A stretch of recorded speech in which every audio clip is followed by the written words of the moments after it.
When making an entrance, it's a great idea to start with the door frame. Door frames come complete with 90-degree corners, straight edges, parallel lines, and provide an excellent starting place for all those goodies we are going to attach to it and to the dome.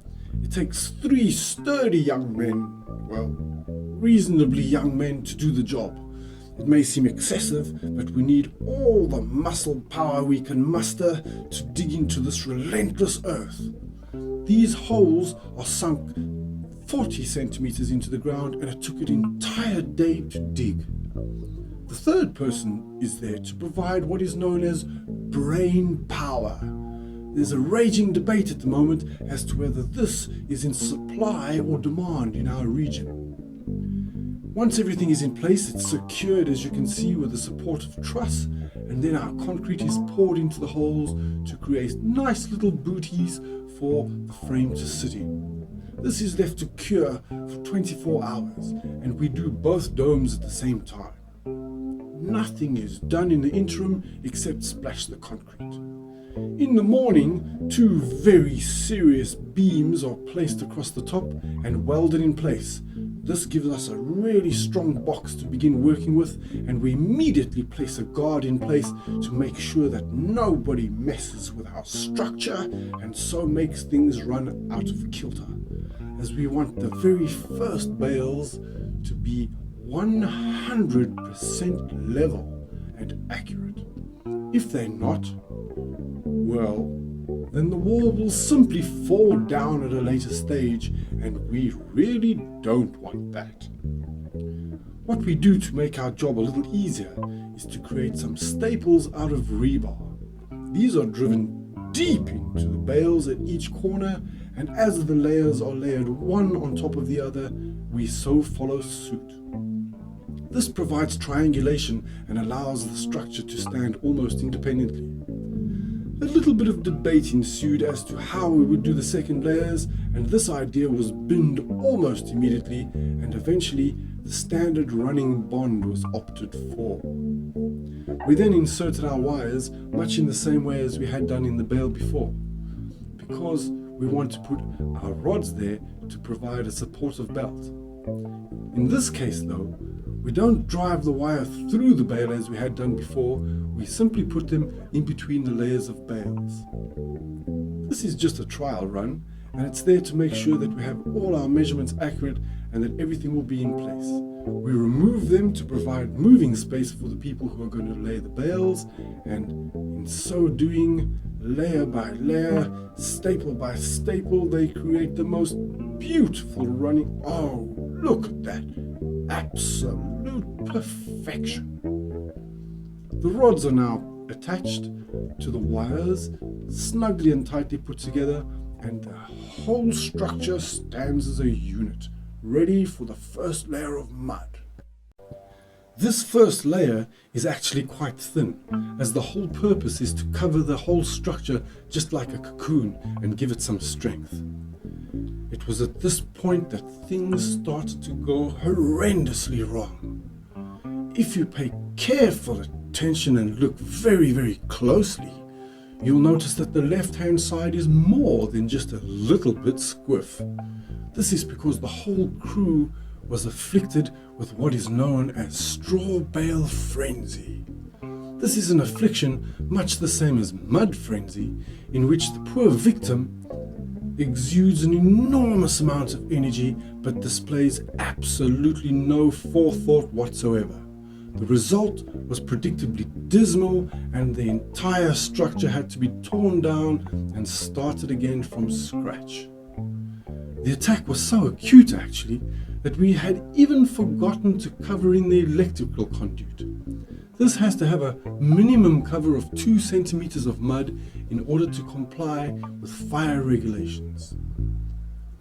The conduit runs outside to a fuse box, and as we are very, very considerate, we specially created a gap in the wall that we subsequently mudded over in order for the electrician to get in there and do the finicky little things that they like to do so much. Here you can see the result, and the right hand side is already starting to dry. It only takes one person on the outside and an invisible person on the inside in order to do the whole job before watermelon time. There was only one step left, and that was, of course, to do a test. What we needed was to see if this entrance would really work, and so we took an adventurous volunteer to try and take those first few very important steps. And eureka!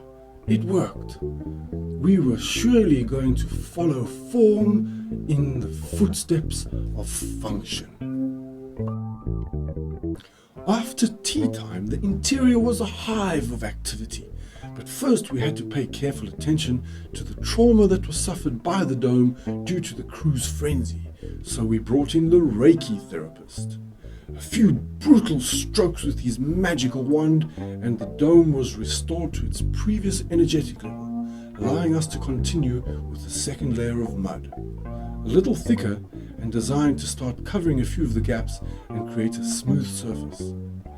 We paid attention, of course, not to do a single thing around the window frames, as we couldn't until the window boxes had arrived, which they hadn't. And so we continued on to the doors, putting stays in place to provide a great foothold or handhold or whatever kind of hold it was required for straw to be put into the gaps. Light straw, of course. Light straw is a mixture that's heavy on straw and light on clay and mud. This provides a quick building block method to be mudded over later, and nobody would know that there was a gap there in the first place. Onto the roof.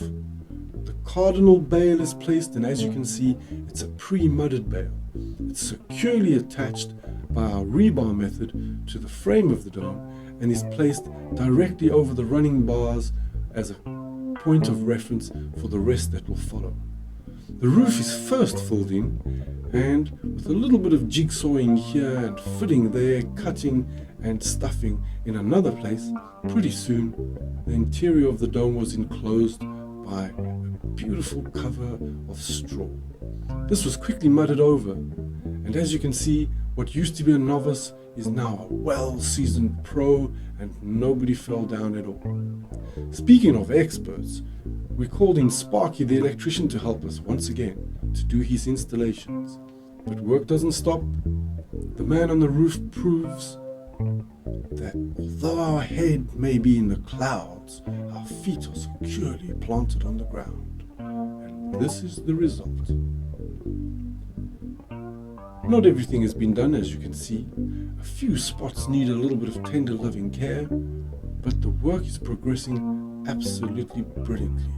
And it's time for us to call in Iron Man, a superhero with a great temper and whose metal has securely been tested in the past, is going to attach cross beams for us to place our next bales upon, much in the same way that we did over the window frames. The bales are brought up, and as you can see, they're placed mud side down. This is because mud is a little difficult to apply to the ceiling. On either side, the rebar is tapered downwards. This provides a contour for what little rainfall we may have to run off nice and easily. Here you can see the result. Next step, of course, is to start placing the bales on either side. One or two more secured and attachments, and the bales come up, and before we know it, the dome is transformed into an entrance with a roof.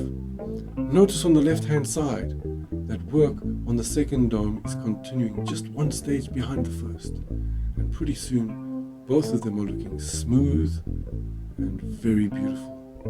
Kojak himself would have been impressed. A gathering crowd sits around and waits in anticipation of the next